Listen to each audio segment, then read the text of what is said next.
Querida familia, la paz del Señor con ustedes. Como siempre, es de una inmensa alegría que el Señor en su infinita misericordia nos permite que juntos podamos escuchar la palabra de Dios de este día sábado. Cada vez nos vamos adentrando o vamos caminando en este tiempo maravilloso de la Cuaresma.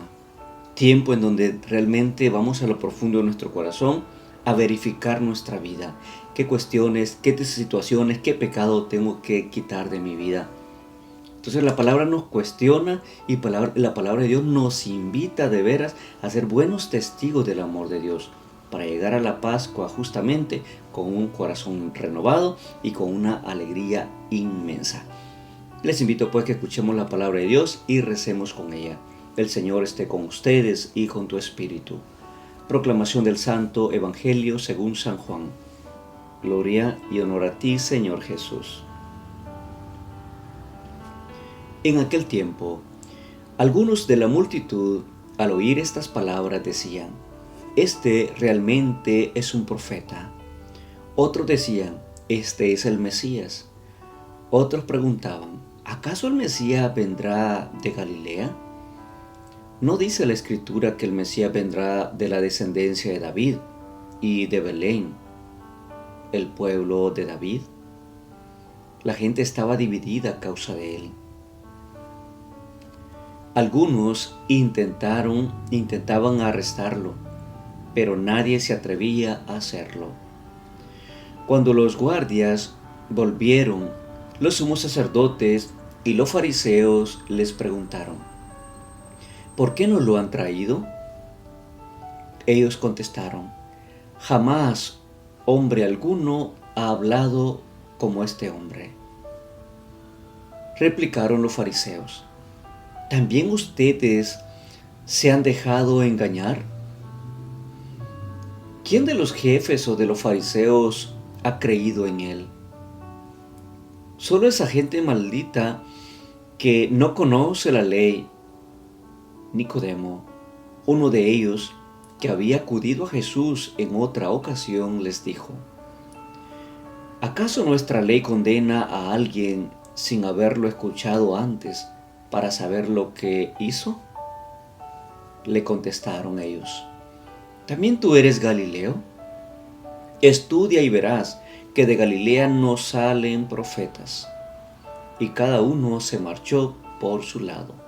Palabra del Señor. Gloria y honor a ti, Señor Jesús. Querida familia, estamos hoy en el Evangelio a punto de ver que Jesús entra a Jerusalén a vivir la pasión, muerte y resurrección, a donarse, a entregarse por amor a ti y por amor a mí. Jesús hoy está a punto y Él es signo de división.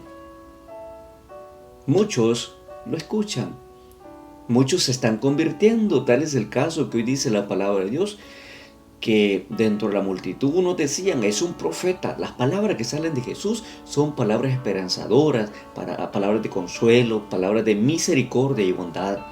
Por lo tanto, son palabras hermosas. Y decían: realmente es un profeta. Otros decían: es el Mesías. Y se preguntaban ellos, se decían que realmente Jesús era el Hijo de Dios. Y esto no gustaba a las autoridades, porque no cabe duda que la gente más sencilla, la gente más humilde, la gente más excluida de la sociedad es la que realmente entendía el proyecto de Dios. Es la que las personas que tenían ese encuentro personal con el Señor. Sin embargo, las autoridades tenían duro su corazón, incapaces de ver la mano de Dios en la vida de Jesús. Por eso son los humildes y los más pequeños quienes de veras abren el corazón y lo reconocen y lo experimentan como ese Dios vivo, como ese Dios misericordioso. Mientras las autoridades quieren apresar a Jesús y más aún condenarlo. Algunos están sentados, escuchándolo y gozando de sus palabras hermosas, bellas, que salen del labio de Jesús. Notamos también la razón del odio. ¿Cuál era la razón del odio que le tenían a Jesús? Era su condición humilde y pobre. ¿Cómo es posible que de Belén? ¿Cómo es posible que de ese lugar va a salir un profeta? Y peor aún, dirían los fariseos y los sacerdotes de la época, ¿cómo se le ocurre a ese pueblo pensar que Jesús es el Mesías? O aún, que saldría de Galilea un profeta, ¿cómo es posible? No podían entender y por eso había una gran división. Jesús había dicho, yo no he venido a traer paz a la tierra, yo he venido a traer división, y una de las divisiones es esta.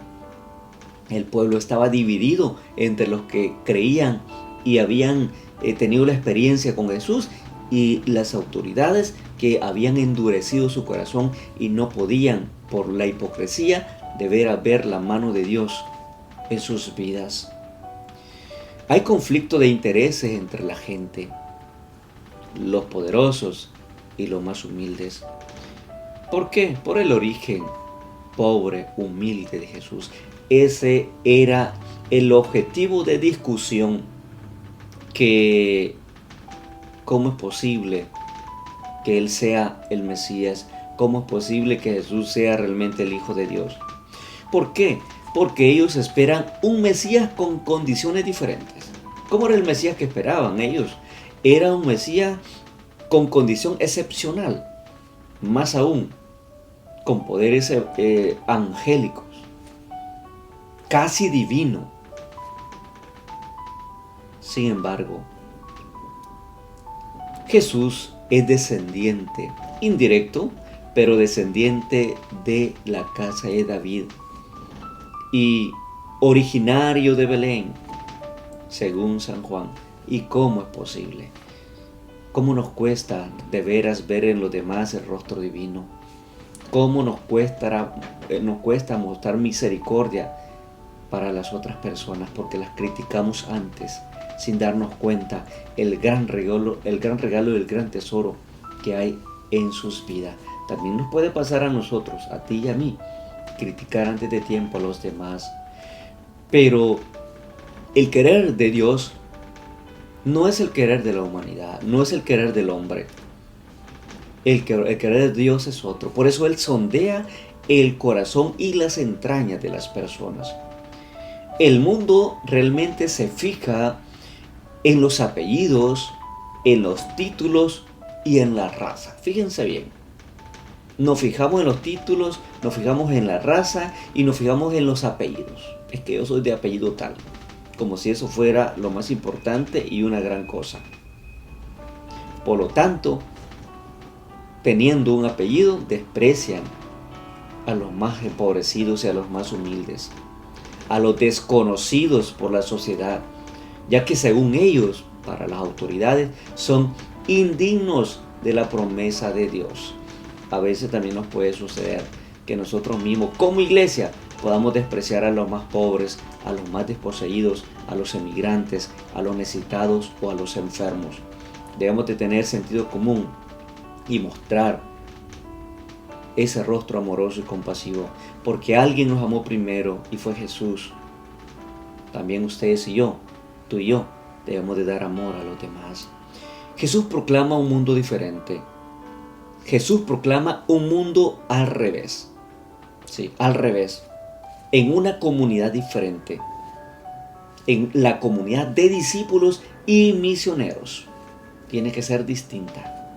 En donde tengan valor los más empobrecidos y los más humildes, que son los verdaderos herederos de las promesas del Señor. Ahí están los verdaderos herederos de la promesa de salvación. No los que tienen títulos, no los que tienen poderes, no los que se creen más santos y más puros, no. Los más empobrecidos, los más necesitados. Ahí están las promesas de Dios.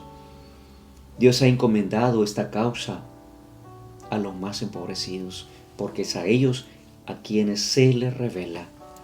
Entonces podemos pensar o hacernos una pregunta, tú y yo, ustedes y yo. ¿Qué imagen tengo de Dios? ¿Qué imagen de veras tiene del Señor? ¿Compasivo, misericordioso? ¿O un Dios duro, castigador? ¿Un Dios que no lo puedo sentir, un Dios lejano. ¿Cuál es tu idea de Dios? Ojalá que sea de compasión, de amor y ternura.